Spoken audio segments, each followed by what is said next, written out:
A continuación, le daremos la bienvenida al señor Nicolás Lozada, mentor de UNODC para la Superintendencia de Sociedades sobre ecosistemas virtuales para la investigación y sanción de personas jurídicas por corrupción.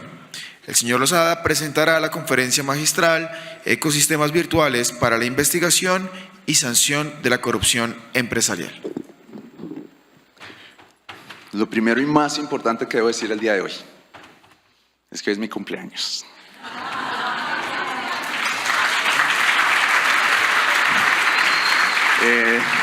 Y me honra y me alegra muchísimo estar acá, porque, se los digo con mucha sinceridad, creo que este es un sueño hecho realidad. Digamos yo, cuando era, imagínense esta carita de bebé, quítenle unos 20 añitos. Y como que uno veía estas cosas y uno decía, hijo de pucha. Y me parece tan lindo estar en Naciones Unidas. Miren, además me disfracé. Me puse el badge de cuando fui a Naciones Unidas, en Viena, pues Colombia, porque es un tema de Colombia. Y paradójicamente ahorita fui en representación de las cámaras de comercio. Fui en representación de las cámaras de comercio del grupo 2 de la UNCITRAL sobre arbitraje electrónico. ¿Y qué les digo? Porque esto es una historia importante para mí, porque es un sueño hecho realidad. Y es que he tenido muchos sombreros, me gustan los sombreros, pero uno de los sombreros que tuve y uno de los que más me ha honrado fue trabajar en el Ministerio de Justicia. Trabajé con dos grandes mentores, con el doctor Juan Carlos Esguerra y con la doctora Ruth Estela Correa. Y ellos depositaron un voto de confianza en mí enorme, algo que yo no me esperaba. En esa época tendría yo 29 añitos. Y me pusieron a mí de delegado para una cosa que se llaman los OCAT, que son los órganos colegiados para la administración de las regalías. Yo era representante del gobierno nacional y me tocaba viajar por todo el país a hablar de temas de proyectos. Y ¿qué fue lo que sucedió en ese momento? Yo me acuerdo que tuvimos una reunión en la biblioteca de la Universidad de La Guajira. Y era una reunión de muchos funcionarios, alcaldes y directamente con el gobernador. Nos sentamos a la mesa. El gobernador, no voy a dar nombres, pero es un ex gobernador que está involucrado en múltiples delitos, incluyendo delitos contra la vida. Nos sentaron a la mesa y dijeron, bueno, este es el momento de aprobar los proyectos. Y yo siempre he sido muy nerd. Entonces yo venía con una hojita que tenía todas las cosas que me tocaba aprobar. Y había unos proyectos que por decisión del ministerio y por delegación expresa de la ministra no se podían aprobar. Entonces pues yo les dije, ay, bueno, no, pero el ministerio acá no puede votar a favor. Dijo, ¿cómo así que no puede votar a favor? Entonces, suspensión de la reunión. ¿Que cómo así que el ministerio? No, yo aquí tengo instrucciones. Pues no se imaginan unas horas aciagas, corriendo de un lado para otro, llamadas, hablando con el secretario general del ministerio, hasta que la propia ministra me decía, no estás autorizado. Venía a Planeación Nacional y me decía, esto lo aprobó el presidente. ¿Y cómo le vas a decir que no al presidente? Qué pena contigo, pues que mi jefe no es el presidente, mi jefa es la ministra, y la ministra es la que me dijo que no podía aprobar esto porque no estaban seguros de la apropiada estructuración de este proyecto. Empezaron a caldearse los ánimos, porque estábamos interrumpiendo una reunión. Y yo decía, no puedo. Cancillería entró, que era otro de los delegados del gobierno nacional, y decía, por favor. Empezaron a poner nerviosos, firme, haga lo que tengan que hacer. Se empezaron como a mirar para un lado, para otro, y la cara de este señor ex gobernador cambió. Y se puso serio, muy, muy serio. Y me dice, que no vas a aprobar. Y yo, sí, gobernador, es que la ministra, pues no apruebas. Solo me miraba de una manera muy seria. Acto seguido, alguien me cogió el cuello. Ven para acá, un segundito, siguió la reunión. Tienes que salir por allá. Y salí por la parte de atrás de la biblioteca, corriendo a un carro. A irme a Santa Marta. Nos fuimos para Santa Marta. Mi vida en ese momento pudo haber corrido peligro por una decisión que yo consideraba ética. y por la que finalmente, bueno, la ministra luego me reconoció. Pero ser íntegro en este país no es fácil. Y yo creo que esa es la base de esta discusión. Ser íntegro tiene un precio. Y hay maneras de pagar esos precios. Sí, ponemos la presentación. Entonces, miren, ¿por qué esto fue un momento determinante en mi vida y por qué me llevo acá?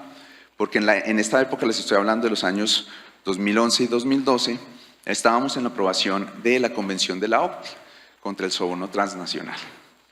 Y fíjense lo lindo que es la vida y que es el universo cuando en ese momento, después de tomar esa decisión tan dura, recibo una invitación para ir a Corea a hacer un curso de funcionarios anticorrupción. Yo no era el que estaba liderando el tema de la OCDE. Yo había hecho un par de insumos, un par de cosas, pero hablaba inglés, por lo menos. Entonces me mandaron a Corea y yo siento que ese fue el premio de la honestidad. No me lo estaba esperando, ni lo estaba buscando, ni lo estaba pidiendo, ni yo era el funcionario encargado de anticorrupción. Y aprendí, tanto en Corea como en el ministerio, pues que esto es un tema serio, que esto no es una pendejada y que a nosotros nos toca meterle alma, corazón y vida si queremos ver un mejor país. Y en el tema transnacional es particularmente relevante. Lo decía el señor secretario cuando intervino el doctor Hidárraga. Detrás de cualquier delito siempre hay un tema de lavado de activos y siempre hay un tema transnacional. Los billones que se nos roban todos los años en este país se van a algún paraíso, se van a Suiza, se van no sé, a Panamá, a algún sitio del mundo. Porque los delitos ya no son nacionales, son globalizados. Y entender esa lógica a mí me permitió abrirme a unas posibilidades interesantes, a unas posibilidades que años después, también gracias al trabajo en el ministerio, empecé a involucrarme en tecnología aplicada al derecho. Cómo la tecnología puede cambiar la realidad de las personas. ¿Y por qué es clave combinar una noción de tecnología con la lucha anticorrupción? Porque con la tecnología, y como le decía la doctora Andrea hace unos minutos, todo es más fácil. La tecnología facilita, nos da un mayor control sobre las cosas. Y desde entonces me volví un gran convencido de que la tecnología podía cambiar el mundo. Y también otro de esos premios, de esas bendiciones, hablando de las gracias que uno recibe el día del cumpleaños, a mí me delegaron, siendo muy chiquitico, a Naciones Unidas. Entonces yo fui por primera vez a Naciones Unidas y eché un discurso en el año 2011.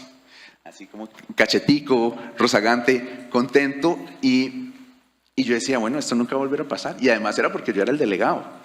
Y fue tan lindo que los años hayan pasado y que se haya hecho esta convocatoria y me hayan escogido. Yo me siento inmensamente honrado de trabajar para Naciones Unidas. Siento que la misión de Naciones Unidas es una misión de justicia y paz y que tenemos que promoverla todos. Naciones Unidas somos todos. Naciones Unidas no es una oficina en Nueva York o una oficina en Viena. Todos somos partes de Naciones Unidas y, como lo decía Kant, el filósofo, pues todos tenemos que luchar por un mundo unido. Entonces, ¿por qué podemos vincular la lucha contra la corrupción con la tecnología? Pues hoy nos han hablado mucho de inteligencia artificial y eso a mí me encanta. Pero les quiero contar el descubrimiento que yo hice antes de la inteligencia artificial. En el año 2012, cuando yo trabajaba con el ministro Esguerra y estábamos en la expedición del Estatuto Arbitral, el doctor Esguerra decía, tenemos que meterle tecnología.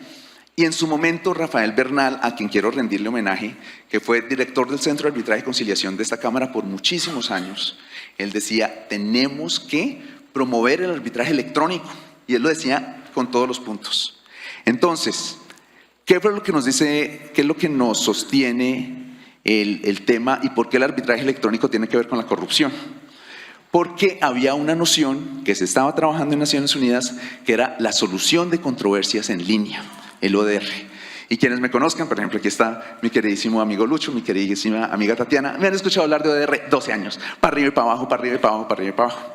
Al principio yo era una voz en el desierto y a mí me pasaba como Ustedes han visto esta propaganda de Open English que dicen tú y tus cursitos online. A mí me decían tú y tu arbitraje online. Era intenso y hablando de todas esas cosas. Pero ¿qué fue lo que me enseñó la vida después? Que en la resolución electrónica de conflictos, Online Dispute Resolution, estaba el presente y el futuro, no solo de la justicia, digamos, de juzgados, sino también de cualquier resolución y administración de conflictos, incluyendo temas de corrupción. Y no podemos irnos tan adelante de la inteligencia artificial. La inteligencia artificial es un accesorio, pero la base con la que se han venido construyendo las grandes plataformas del mundo de administración y gestión de conflictos es ODR. Y estoy seguro de que todos ustedes los han utilizado, de pronto sin saberlo. ¿Quién de ustedes tiene Rappi? ¿Ha utilizado Rappi o lo tiene en su celular? ¿Quién de ustedes tiene Uber y ha utilizado Uber? Veo una gran cantidad de manos levantadas, porque todas estas aplicaciones tienen plataformas de resolución electrónica de conflictos. Y cuando usted dice, no me llegó, llegó tarde, se me robó 500 pesos, eso es. Pero tan integrado está nuestro proceso que no somos conscientes de ello. Y ese es el éxito. Se vuelve todo el ciclo, desde la existencia hasta la resolución de conflictos, se vuelve uno solo gracias a la tecnología, y la resolución del conflicto se siente parte de la prestación de un servicio. Y este es el mundo que yo me imagino. Este es el mundo donde Naciones Unidas tiene una labor esencial. Y es cómo las Naciones Unidas pueden potencializar la resolución de conflictos alrededor del mundo. Yo estoy convencido de que Naciones Unidas va a lograr la paz en el Medio Oriente, en Ucrania. Pero para eso necesita herramientas y para eso necesita sobre todo corazones. Que todos nos identifiquemos con la causa, que la causa más linda en el mundo de la justicia y la paz, ¿qué más quieren? Y en ese sentido, la herramienta por excelencia, para mi gusto, es la resolución electrónica de conflictos. Entonces, ¿qué ventajas tiene la resolución electrónica ODR en este sentido? ODR funciona básicamente como una plataforma donde yo administro todo lo que tiene que ver con la gestión de un proceso legal cualquiera. Entonces, por ejemplo, para temas de identificación de riesgos, que lo mencionaba la doctora Andrea, yo puedo tener un identificador, pero si yo lo tengo como un índice aislado, no me está generando valor. Si yo lo tengo en una plataforma donde integro, y eso aquí me alude a una noción muy linda, ecosistemas virtuales, acá puedo empezar a generar una diferencia enorme. ¿Y por qué? Transparencia. Si yo tengo una plataforma de este tipo donde la gente puede hacer las denuncias, los cientos de miles de denuncias que nos decían, y que luego le pueda hacer seguimiento, eso es transparencia. Imparcialidad, si yo sé que las personas detrás de la plataforma y la tecnología dentro de la plataforma tienen un efecto específico de darle tranquilidad a las partes de que no está sesgado, estamos hablando de imparcialidad. Y por último, accesibilidad. Que todo el mundo pueda sentir que puede ir a Naciones Unidas y que puede poner una reclamación ante Naciones Unidas. Eso es accesibilidad y eso solo lo permiten ese tipo de plataformas. Ahora unámoslo con otra cosa, que dirán, eso es rarísimo, porque esto tiene que ver con las emociones y por qué la lucha anticorrupción puede tener una incidencia en ese tipo. Miren, cualquier uso, cualquier plataforma, cualquier noción que nosotros queramos, es para ustedes, es de uno. La tecnología no tiene ningún sentido si no está apropiada. Yo les puedo armar la mejor plataforma y llevo trabajando en estos 12 años. Pero si la gente no los apropia, da igual. Todos estos índices, toda esta plata que le han metido, hablábamos ahorita de Prometea, toda esa plata, ¿la hemos visto? No, porque no se apropió lo suficientemente. Y acá el llamado no es para nadie más, sino para ustedes. Dejemos de ser los quejetas de la corrupción.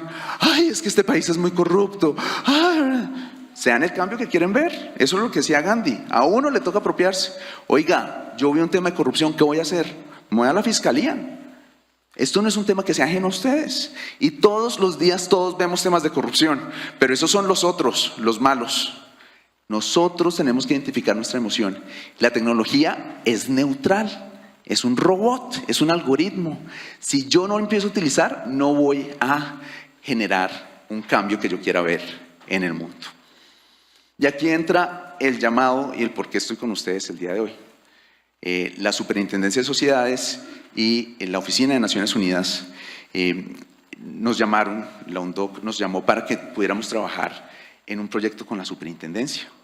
Y qué lindo que la vida me permitió que encontrara preciso grandes amigos sin haberme, o sea, yo no tenía ni idea, y me tocó con gente que yo conocía y que era espiritualmente muy fuerte, muy inteligente, alguien que tenía mucho que enseñarme, y me pusieron de mentor. Pero ¿qué fue lo que yo vi? Esos iban a ser mis mentores de vida y de espíritu. ¿Y en qué consiste el proyecto? Pues nada, lo que nosotros queremos es unas reuniones, sacar unas entrevistas, identificar necesidades, formación y acompañamiento, pero todo eso suena muy frío. ¿Qué fue lo que yo empecé a identificar muy rápidamente?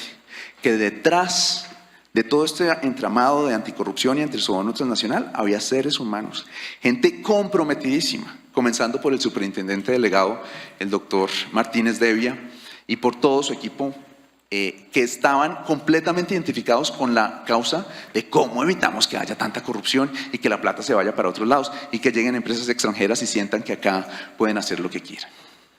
Entonces, los componentes claves, fíjense que uno los puede ver en dos niveles, el nivel de la tecnología y el nivel de ODR. Pues por supuesto hay unas necesidades de una plataforma, hay un mapeo de quiénes son los stakeholders, los actores clave. Vamos a ver cuáles son las herramientas, la famosa cajita de herramientas o en inglés toolbox, y por último vamos a hablar de capacitaciones. Pero nada de esto tiene sentido si no le llegamos a los corazones de los seres humanos detrás de eso. Primero, ¿cuáles son las necesidades emocionales de las personas que están trabajando en el equipo? Esto no es que aquí no estamos hablando con robots, estamos hablando con seres humanos, y que si el jefe se está peleando con el subalterno, no va a funcionar y no va a haber lucha contra la corrupción.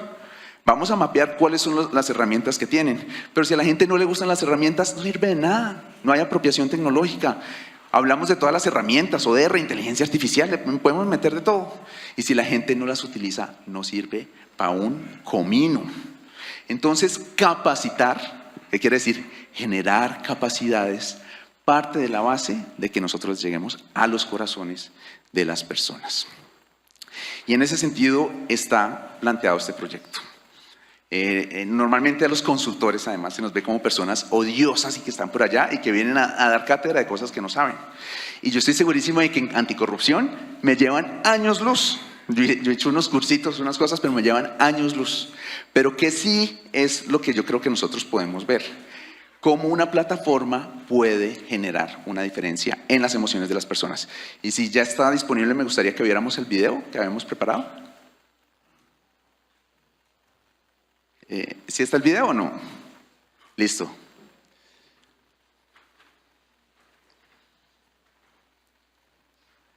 Miren, miren cómo una herramienta de este tipo puede empezar a hacer diferencias. ¿Y por qué estamos hablando de Redec? Redec es la empresa que tengo el honor de haber fundado con unas personas muy especiales ya hace 3 años. Y Redec quiere decir resolución electrónica de conflictos, pero con K, para que sea cool. Pero básicamente lo que nosotros buscamos con Redec es conectar la emocionalidad con la amigabilidad con el usuario y generar cambios importantes. Nuestra plataforma de base es para, se lo imaginarán, tu arbitraje online, ¿no? Estaba pensada para arbitraje online, pero es flexible para que se pueda acomodar a cualquier tipo de proceso que tenga una incidencia legal. Cuando uno puede, por ejemplo, tener organizado, cuando la gente pueda ver una cosa, una manito feliz, eso motiva. Cuando la gente siente que el trabajo tiene sentido y que luego lo puede ver y puede volver sobre eso, donde le llegan las alertas, las cositas son fáciles. Yo siempre he dicho que ODR es como un Facebook de la justicia. ¿Y por qué lo digo así? Porque es que uno sí quiere meterse en Facebook y uno quiere chismosear. Qué chévere que sea que el equipo de Tatiana diga, oiga, qué bacano, quiero meterme en la plataforma y quiero hacer unas cosas muy chéveres porque hoy voy a luchar contra la corrupción. Eso es donde nosotros empezamos a hacer diferencias. Cuando uno puede, por ejemplo, tener los casos bien organizaditos. Entonces, en este caso hablamos de divorcio, pero puede haber cantidad de cosas. Entonces, corrupción, no sé, Guajira, por decirles cualquier cosa. ¿Qué es lo que buscaría una cosa de estas? Que con la amigabilidad, que es un término muy lindo, y la accesibilidad, la gente conecte con su trabajo. La gente de la superintendencia se sienta realmente identificada con su misión y logre resultados que realmente hagan una diferencia. De estas charlas que hemos tenido, nos decía varias personas del equipo es, oiga, yo intuyo muchos casos de corrupción. Intuyo que en muchas ocasiones pueden haber situaciones complejas. Sin embargo, me falta el centavo para el peso. Esta plataforma puede dar el centavo para el peso. Y ahí, por supuesto, lo integramos con inteligencia artificial. Por ejemplo, con un identificador con inteligencia artificial de riesgos legales relevantes. Cosa que hemos hecho, por ejemplo, con el Grupo Energía Bogotá. Oiga, yo puedo tener un gestor inteligente de documentos, donde yo pueda extraer información de uno y otro para sacar reportes. Oiga, yo puedo tener un calendario inteligente, donde mis visitas, por ejemplo, que yo hago a las empresas que estoy investigando, pueden tener un sentido dentro de un marco transversal de investigación. Tantas cosas que nos da la tecnología para que la gente se sienta contenta y gomosa. Nosotros queremos gomosos de la lucha anticorrupción. Y cierro con lo siguiente, y es, ¿qué terminó pasando con este señor de La Guajira? Pues el señor terminó en la cárcel. En Juego Largo hay desquite, en Colombia hay esperanza. Dejémonos este manto de pesimismo, este manto negro con el que siempre decimos, estamos condenados a vivir en Colombia. No, señores, somos un gran país. A mí alguna vez un embajador ante la OMC me enseñó algo que se me quedó para toda la vida. Colombia no es un paisucho. Nosotros no somos menos. Nosotros somos un país espectacular, pero solo si nos identificamos con él. Solo si nos lo ponemos en el corazón. Entonces, pues con esto les dejo la invitación. Pónganse Colombia en el corazón. Muchas gracias.